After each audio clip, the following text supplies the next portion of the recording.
This is Akashvani. Continuing with Independence Month English Talk series, India at the rate 76. In the second episode today, we are bringing to you this talk focusing on the developments made by India in the field of science and technology after independence. And the talker is Ratnadeep Banerji, who is a science communicator in print and electronic media. He has also made some awards-winning science documentaries. The Indian independence in 1947 brought the urge to explore, indigenize, and also usher in modern science and nurture sophisticated technologies. Indian scientists were not given the credits of discoveries, which were passed on to British officers, even if they didn't have anything to do with the discovery. Scientific fingerprinting was born in India, but the laurels were heaped on others. Independence of India in 1947 set forth an independent trajectory of scientific moors to attain social welfare and set pace with the developing world around. During the period of independence, particle physics and astrophysics in India was highly developed, and the epochal moments of world recognition followed. Those Einstein collaboration and findings of Meghnad Saha are some exemplary instances. The study of natural sciences was on full swing. The Botanical Society of India and the Zoological Society of India came forward with the uncharted flora and fauna of the planet. Paleobotany flourished under Birbal Sahani. The already existing Survey of India bore worthwhile results at the hands of people like Radhanath Sikdar. The Geological Survey of India too flourished under D.N. Wadia. Meghnad Saha ushered in stellar astrophysics and went on setting up a string of illustrious institutes from 1930 onwards. Meghnad Saha was also the chief architect of river planning in India. He made the original plan for the Damodar Valley project, and Damodar Valley Corporation was set up in 1948 and became the first multi-purpose river valley project of independent India.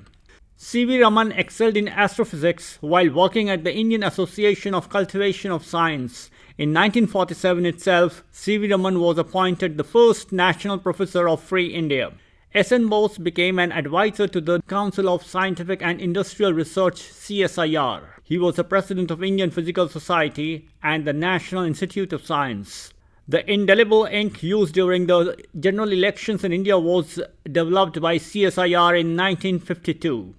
This innovation of CSIR is now exported to more than 25 countries, including Canada, Turkey, and South Africa. Subsequently, the Indian Institutes of Technology came up in Kharagpur in 1951 and charted a seminal course of scientific research and technology. The same year in 1951, the first five-year plan bore a dedicated chapter on scientific and industrial research. 1954 was a miracle year. India's first particle accelerator cyclotron became operational at the University of Calcutta. Also, Homi J. Bhabha set up the Atomic Energy Establishment at Trombay, later named the Bhabha Atomic Research Center. Again in 1954, Samarendra Kumar Mitra built India's first indigenous electronic analog computer at the Indian Statistical Institute, Calcutta. And a decade later in 1964, India's first digital computer was produced under his leadership, and thus S.K. Mitra is hailed as the father of Indian computers. He also worked upon ballistic trajectories, and the first firing table for the field gun produced in India came up in 1962. India remained keen on global exploration as well. In 1983, India established its scientific base station Dakshin Gangotri in Antarctica. Also, the Indian Arctic program started in 2008 with the setting up of Indian research base Himadri. In 2013, India was accorded permanent observer state in the Arctic Council. To safeguard the nation, in 1954, India's first nuclear test was conducted. Almost a decade later, the Integrated Guided Missile Program started under the direction of APJ Abdul Kalam, the then director of Defense Research and Development Organization, that led to the production of Prithvi, Trishul, Akash, Snag, and Agni. While India was facing technological embargo from the US, Param, a homemade supercomputer, was born in 1991 at the Center for Development of Advanced Computing (CDAC). This was needed not just for weather forecasting but for intercontinental ballistic missile operations as well. Again, when India was denied the transfer of cryogenic engine technology, Indian Space Research Organization made the successful launch of GSLV D5 in 2014, powered by indigenous cryogenic engine. 2009 saw the launch of Arihant class of nuclear-powered ballistic missile. It is the first ballistic missile submarine built by a country other than the 5 permanent members of the UN Security Council. India's urge to explore the universe remained unabated. India's manned space mission took off in 1984. Squadron leader Rakesh Sharma spent 8 days in space as part of joint ISRO-Soviet Intercosmos space program. A decade later, at the behest of Tata Institute of Fundamental Research, giant meter-wave radio telescope was installed near Pune in 1994. It is the most sensitive low-frequency range radio telescope in the world. Chandrayaan-1 was India's first ever mission to the moon, launched in 2008.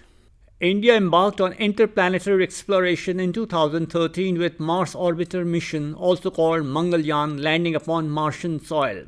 To achieve sustained Indian human space exploration, Gaganyaan program is presently being designed to demonstrate human spaceflight to low Earth orbit called LEO, an area where the International Space Station currently orbits. 2 unmanned missions and 1 manned mission are being readied by ISRO. And yet another much more daunting onslaught in space is the upcoming solar mission with Aditya L1. Its countdown is awaited towards the end of this very month in August. On the health front, India accounted for around 60% of the global cases of polio in 1994. Pulse polio immunization program was launched. The last reported case of wild polio virus in India was in January 2011. Within 2 decades, India received the polio-free certification from World Health Organization. Bill Gates called it the greatest health achievement that I have ever witnessed. In the latest trend, India has caught up with interdisciplinary studies benefiting health sciences and agriculture in a profound way. The Indian scientists, prodded by the present government, have the daunting task of scientific validation of Ayurvedic formulations to be brought under the category of standardized medicine in the ambit of modern science. The creation of traditional knowledge digital library to fight against biopiracy is a victory. Department of Biotechnology has become a cynosure for becoming a leading vaccine manufacturing hub. 1 out of 6 children over the world receive vaccines manufactured in India. India is among the top 12 biotech destinations in the world and ranks 3rd in the Asia-Pacific region. Genome sequencing has profound significance upon human civilization. Under Genome India project, a database of 10,000 Indian human genomes would be made available for customizing therapies for identified genetic variants among the Indian genome. And now the Indian detection of gravitational waves open up new frontier for understanding of universe.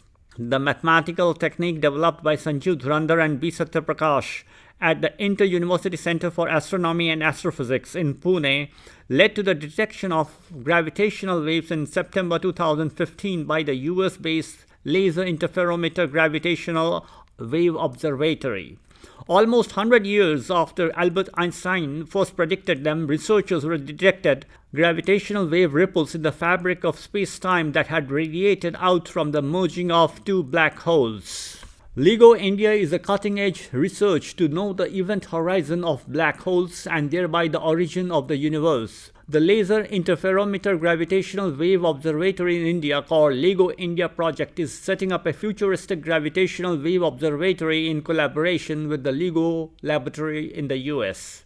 The inception of modern science in India and its passage has left its lasting imprint for the posterity to dwell upon the subsequent proliferation of science.